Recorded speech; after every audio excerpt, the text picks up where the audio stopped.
Wavy, wavy. Good morning. It's day 138. 138.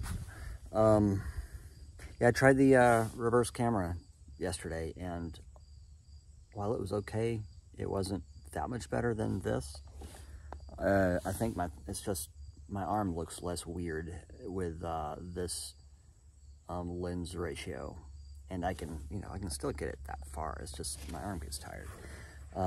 So this is kind of the normal, and the wide angle wasn't much better.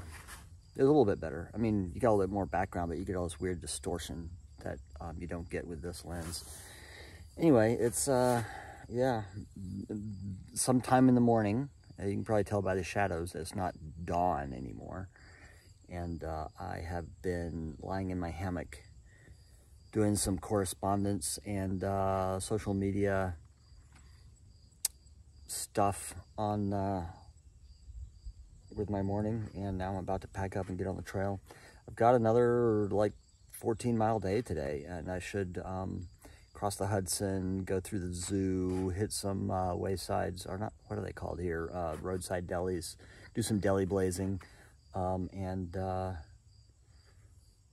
think the campsite's a baseball field tonight. I'm keeping my fingers crossed about there being trees nearby that I can use. Otherwise, I will be cowboy camping or screwed, one of those, if there's no place for me to hang a hammock. But there's some kind of spiritual center that allows hikers to camp on their baseball field, and it gets very good reviews, and I'm hoping there's some park-like trees or something close enough that I can use. Anyway, I'll see you on trail. All right, we're back on the trail.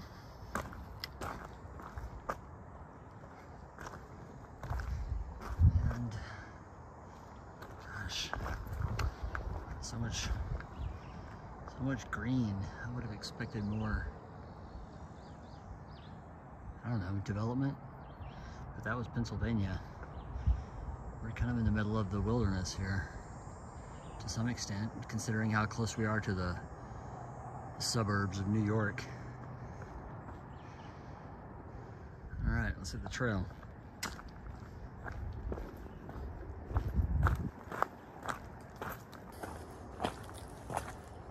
I left my glasses strapped in my hammock again, so I'm gonna be constantly pushing my glasses up, or I'll probably give up eventually and just stash my glasses until I get a chance to get them back out of my hammock.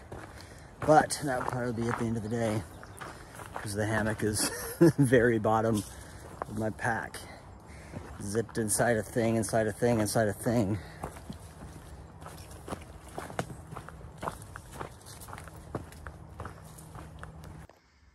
There's another, I don't know, this looks like a boulder monster out of any number of fantasy movies. Legend, Brazil.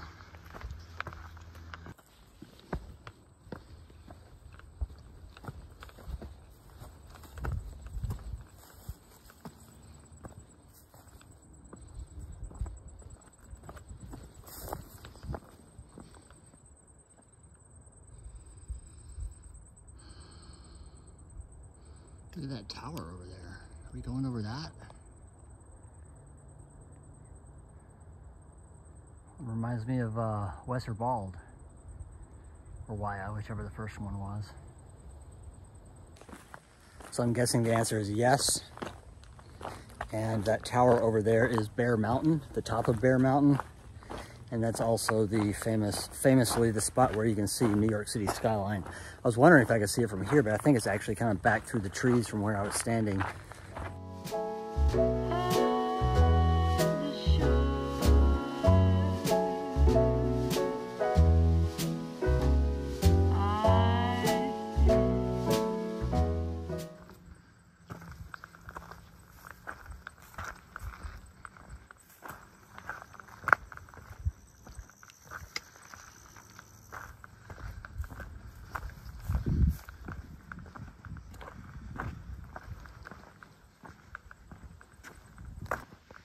If I were to go straight on the pavement, I could cut off a very switchy and steep, not a steep, but elevation-y portion of the trail, but I would miss Bear Mountain and bypass what is much more a kind of benchmark moment on the trail.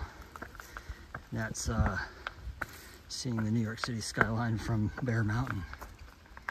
So here we start climbing again.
That's the Hudson River right there.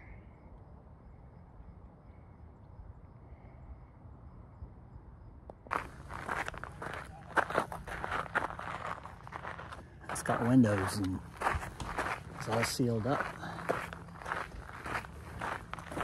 Anyway, I got the impression from some posts on Far Out that people were camping here last night, but there's no indication that there's a campground here.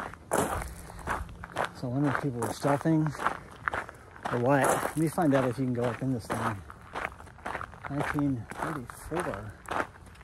Huh, it's older than I thought. No drones. All right, let's go up. Hey, someone did my job for me. Stone-clad concrete structure.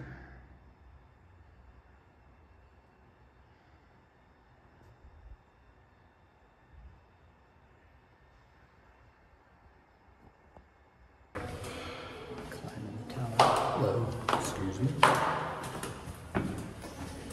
Good old 1930s institutional painted concrete and tile wainscoting.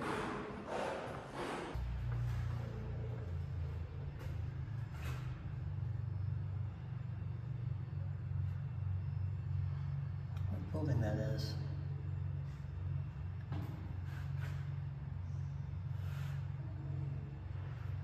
I like the high socks.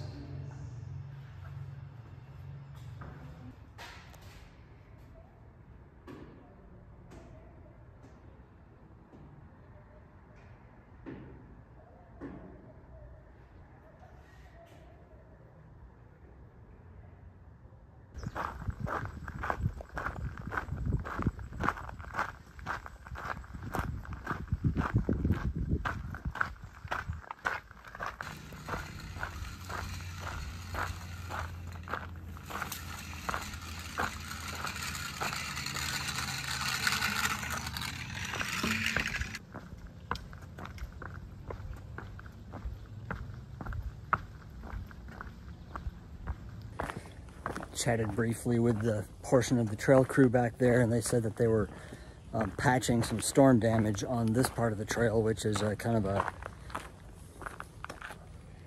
gravel paved. It's where gravel and paved go together. It's kind of a manicured or a constructed gravel path, and not just a wilderness trail. So they were repairing some storm damage that had washed out, and so the pulleys and buckets were for hauling gravel up the mountain. That was cool. So here and there you can see patches of fresh gravel worked into the path here.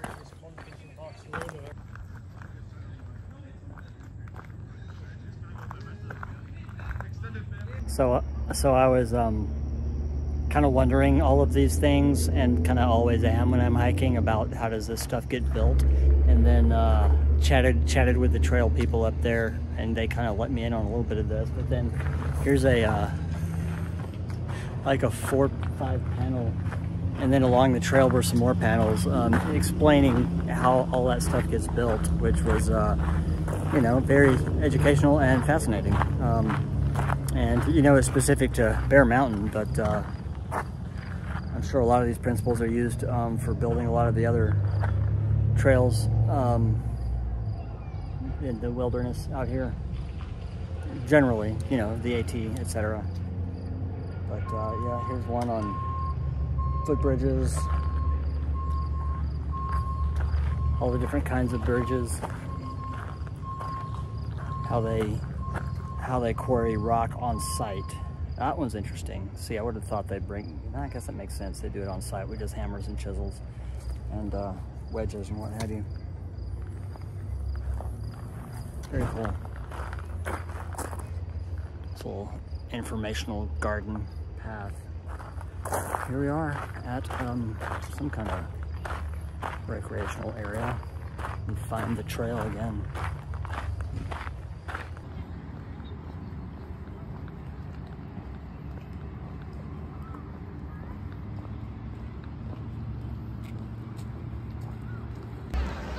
Guess we're going into the zoo now. Trailside Museum Zoo. We'll be going there today. Not today. Too many miles to go. Too much solitude to seek. There's a blaze. Guess I go left.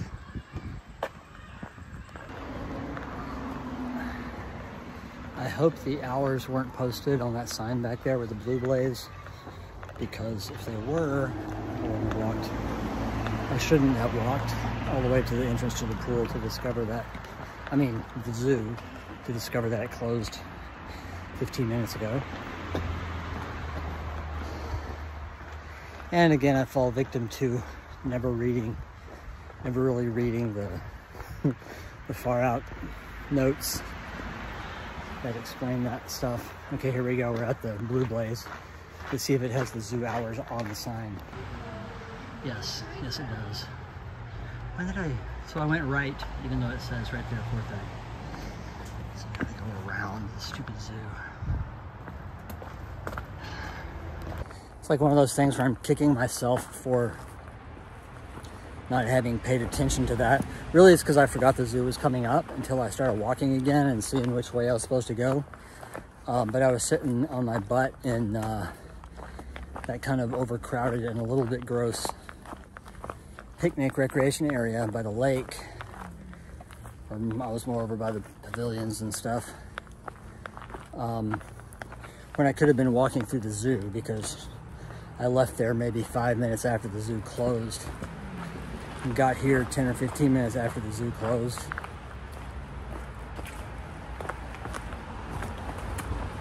So now I'm taking this old nasty Blue Blaze trail around the edge of the zoo, which is where all the kind of zoo plumbing infrastructure control boxes are and stuff. Looks like.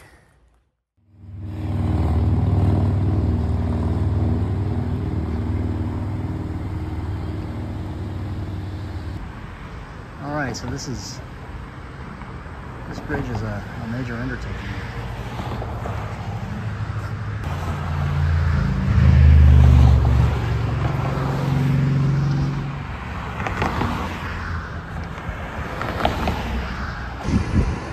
Starting on this bridge, it is incredibly high, and I'm on, I would say, a 3-foot wide sidewalk with an open, you know, picket railing to my left.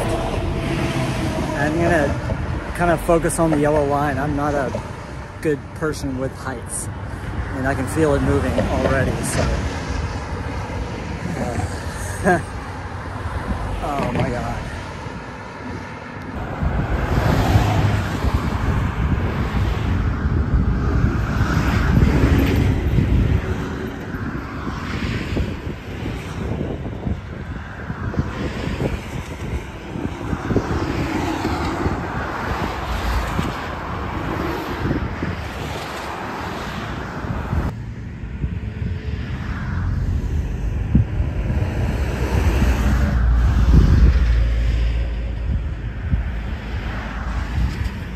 can kind of get abstract about it by kind of looking at the horizon.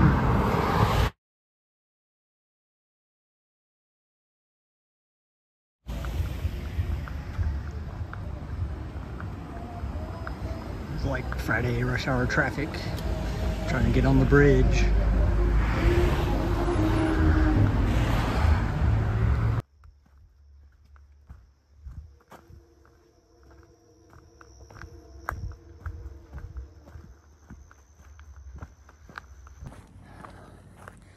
Well, plugging along through the woods here, having crossed the Hudson.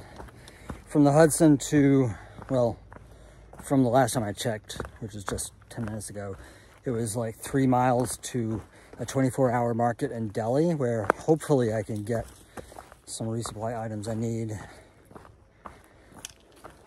The problem is I'm just guessing at how much of what I need, but that will get me a little bit further along before I need to do that again. And then a mile beyond that is the proposed campsite for tonight. I'm really hoping I can make quick business of sticking my head in at the market and get to the campsite because I will be getting there just really shortly before sunset. And I don't know what the arrangements are. I mean, really and truly, I could stealth in the woods. I just don't know when the woods end and what's available between those two spots.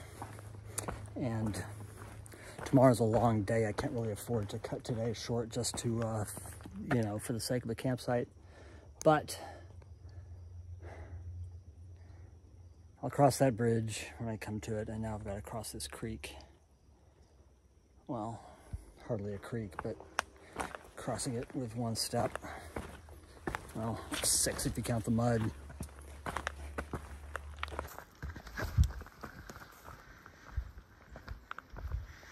Long, tall grass I'm having to wade through. Definitely gonna have to do a tick check. A rather intimate tick check later.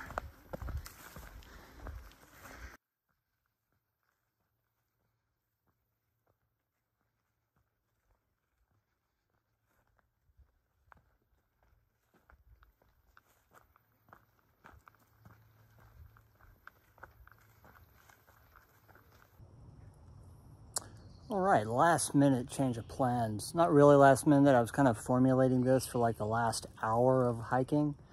I'm at a water source. It is a half mile from the market. I can hear the traffic just over that way. 15 minutes from here to the market, a half mile. And then the turnoff to where I was going to camp is like another 0.6 from there, and then 0.4 from there down to the campsite. I'm not 100% sure of the availability of hammock trees at my campsite, and it is almost 8 o'clock. Sunset's in about 30 minutes, and so I would be arriving at the campsite potentially at or after dark, depending on how long it takes me to go to the market. It's a 24-hour market, so my thoughts are I'll camp here at the water source. I'll hit the market first thing in the morning, and just hike on from there and not do the 0.4 down to the baseball field. So I've saved myself 0.8, but I've added essentially a mile to whatever tomorrow's hike is. And tomorrow's already a long hike, so that's not great, but that's the current plan. This is total stealth camping. There's nothing even remotely resembling a campsite here, but I did find a nice little flat spot between 2 trees. I'm going to try to set up camp. It's right next to this kind of slightly flowing stream of sorts, more stagnant than flowing. So it may just be a mosquito hellscape, but Appalachian Trail's right over there. There's a kind of an abandoned forest road right over there, and I'm 10 feet from the creek, maybe even just 6 or 7. So there you have it.